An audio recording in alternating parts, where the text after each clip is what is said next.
Salut à toute la team rue des joueurs, c'est Léo et aujourd'hui on se retrouve pour une nouvelle vidéo pronostic sur la Coupe du Monde 2022. Donc dans cette vidéo je vais vous donner mon avis et mes pronostics sur le match du groupe G entre la Serbie et la Suisse. Pensez à bien vous abonner à la chaîne YouTube et activer la cloche si ce n'est pas déjà fait pour rater aucune vidéo durant toute cette Coupe du Monde et jusqu'à la fin. On publie énormément de contenu tous les jours sur tous les matchs, donc soyez présents et activez la cloche pour rien rater. Vous pouvez également partager cette vidéo à tous vos amis qui suivent cette Coupe du Monde, ça fait toujours plaisir. Et je le rappelle pour ceux qui ne sont pas encore au courant, Rue des Joueurs organise une énorme opération de Noël avec chaque jour jusqu'au 24 décembre des cadeaux à gagner via des tirages au sort. Donc je vous mets le lien en description de la vidéo vers la page internet de cette opération de Noël. Il y a en tout 30 000 € de cadeaux à gagner sur l'ensemble de l'opération avec une télé, des AirPods, des maillots de l'équipe de France, des iPhones, des jeux FIFA 23, etc., etc. Donc le lien vers la page internet est en description de la vidéo.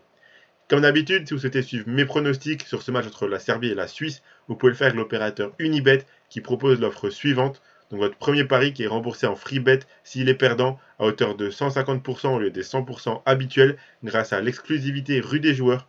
Je rappelle que les free bets sont des crédits non retirables que vous devez obligatoirement rejouer. L'offre est valable à hauteur de 100 € maximum et donc pour en profiter, il vous suffit de vous inscrire via le lien qui est dans la description de la vidéo, de bien penser à rentrer le code promo RDJ Gold et ensuite vous faites votre premier pari. S'il est gagnant, vous remporterez vos gains et s'il est perdant, Unibet vous le rembourse à hauteur de 150% et de 150 € maximum, donc en free bet. Donc si par exemple c'est un pari de 100 € qui est perdant, alors vous recevrez 150 € de free bet au lieu des 100 € habituels. Attention car les jeux d'argent sont interdits aux mineurs, ça doit rester un plaisir et un loisir, donc misez uniquement ce que vous pouvez vous permettre de perdre et en fonction de vos moyens, c'est très important de le rappeler. Ceci étant dit, dans cette vidéo, je vais vous donner mes pronostics sur le match du groupe G entre la Serbie et la Suisse, donc un match qui compte pour la troisième journée de la phase de groupe. On arrive dans les matchs déterminants pour les qualifications en huitième de finale. Dans ce groupe, rien n'est joué, on a juste le Brésil qui est sûr d'être qualifié et les trois autres équipes peuvent encore se qualifier. Donc d'un côté, on a la Serbie qui est quatrième avec 1 point et 3 buts marqués pour 5 encaissés. Ils sont à égalité de points avec le Cameroun mais ont un but de moins en goal average. Ils ont commencé par une défaite contre le Brésil dans un match où ils ont fait que défendre, puis ils ont fait un match nul 3 partout contre le Cameroun. Après avoir encaissé le 1-0, ils sont revenus au score et menaient même 3-1 dans le match. Le Cameroun est revenu au score avec les triples pour accrocher le match nul, notamment grâce à une énorme rentrée d'Aboubacar. Et du coup, le Cameroun est toujours en vie dans ce groupe. On a vu sur ces deux premiers matchs de la Serbie que cette équipe serbe était capable de bien défendre, mais également de bien attaquer collectivement, à l'image du très beau but collectif face au Cameroun conclu par Mitrovic. En face, on a la Suisse, actuellement deuxième du groupe avec 3 points, un but marqué, un seul encaissé. Ils ont démarré par une victoire 1-0 contre le Cameroun, puis une défaite 1-0 contre le Brésil. Cette équipe suisse est toujours aussi solide que lors de l'Euro 2020, mais ils ont souvent le problème de dominer un match sans réussir à marquer. À l'image de son match contre le Cameroun où ils auraient pu mettre plusieurs buts, mais ils gagnent seulement ce match 1-0, donc il manque souvent d'efficacité offensive, mais ils ont toujours un très bon gardien, Sommer, qu'on connaît nous le français très bien, qui est toujours aussi solide et une défense quand même très très solide avec un bon milieu de terrain aussi, donc une équipe vraiment très complète. Donc pour faire un petit point sur ce match, on aura vraiment un match très équilibré ici à mon sens, entre deux équipes qui se valent plus ou moins selon moi. Au coup d'envoi des deux matchs, donc de ce match-là et du match Brésil-Cameroun, la Suisse est qualifiée à la deuxième position. Un seul scénario permettrait à la Suisse de prendre la première place du groupe, c'est s'il gagne ce match contre la Serbie et que le Brésil perd contre le Cameroun. Il faudrait que la Suisse prenne au moins 3 de goal average de plus par rapport au Brésil. Donc pour donner un exemple, il faudrait que par exemple le Brésil perde 1-0 contre le Cameroun et que la Suisse gagne 2-0 contre la Serbie. Donc autant dire que la première place est quasiment assurée pour les Brésiliens.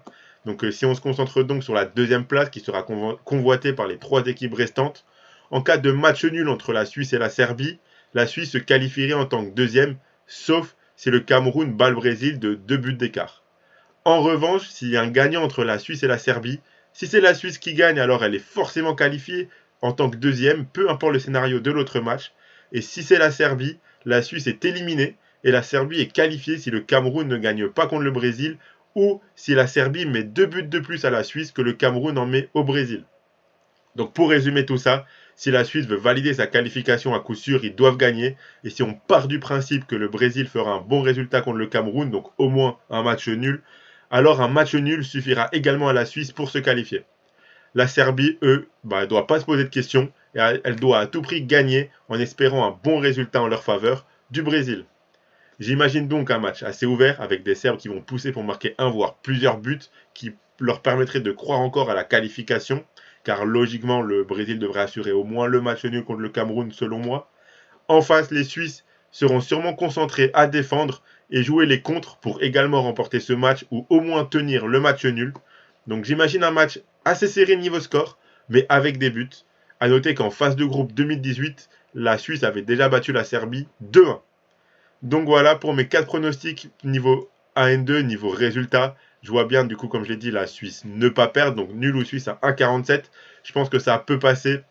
Je pense qu'on aura une équipe de Suisse qui pensera que le Brésil peut au moins faire le match nul contre le Cameroun, et donc un match nul pour eux leur suffirait pour finir deuxième de ce groupe et se qualifier. Donc je ne les vois pas partir à l'abordage, mais plus se concentrer en tout cas en première période à défendre. Et après, si vraiment il y a une énorme surprise pendant le match Brésil-Cameroun et que le Cameroun commence à ouvrir le score contre le Brésil ou quoi, peut-être que là la Suisse serait plus offensive. Mais je pense que les Suisses vont d'abord se concentrer à défendre en espérant que le Brésil fasse le job contre le Cameroun.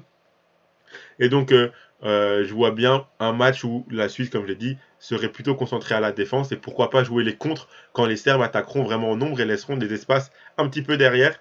Donc pour aller dans ce sens-là, je pense que les Suisses sont également capables de gagner ce match-là. Donc la victoire de la Suisse, elle est très bien cotée, je trouve, à 2,80. Les cotes sont plus ou moins équilibrées entre les deux équipes, mais je pense que je donne quand même un avantage, moi, à la Suisse. Je pense qu'ils sont capables de remporter ce match-là dans un match où la Serbie sera un peu plus à l'abordage parce qu'ils sont obligés de gagner et que du coup la Suisse, que ça soit en contre ou quoi, avec Mbolo notamment, tout, je pense qu'ils peuvent réussir à faire des beaux contres, à bien construire les contres et réussir à aller planter un voire deux buts à la Serbie pour remporter ce match-là. Comme je l'ai dit, niveau scénario, je vois un match assez ouvert, donc je vois facilement le plus de 1,5 but à 1,29. Je pense qu'il peut facilement passer. Et pour aller encore plus dans ce sens, mon dernier pronostic, ça sera aussi les deux équipes marquent à 1,75. Comme je l'ai dit, je vois un match assez serré niveau résultat, mais avec des buts. Donc je vois bien les deux équipes marquées. Donc si je devais donner un score, ça serait peut-être un partout ou un 2-1 pour la Suisse, par exemple, avec la Suisse qui met le deuxième but en fin de match quand vraiment la Serbie attaque à fond et laisse beaucoup d'espace dans son dos, par exemple. Enfin, c'est vraiment le genre de scénario que j'imagine. Et donc ça, c'est mes 4 pronostics pour ce match-là. Donc voilà, vous avez mes avis, mes pronos pour le match entre la Serbie et la Suisse. Vous pouvez vous abonner à la chaîne YouTube et activer la cloche, c'est pas déjà fait, je le rappelle. Vous pouvez également mettre un like à cette vidéo, ça fait toujours plaisir. Et donner en commentaire votre pronostic sur ce match. N'oubliez pas l'opération de Noël de Rue des Joueurs, le lien vers la page internet est en description de la vidéo.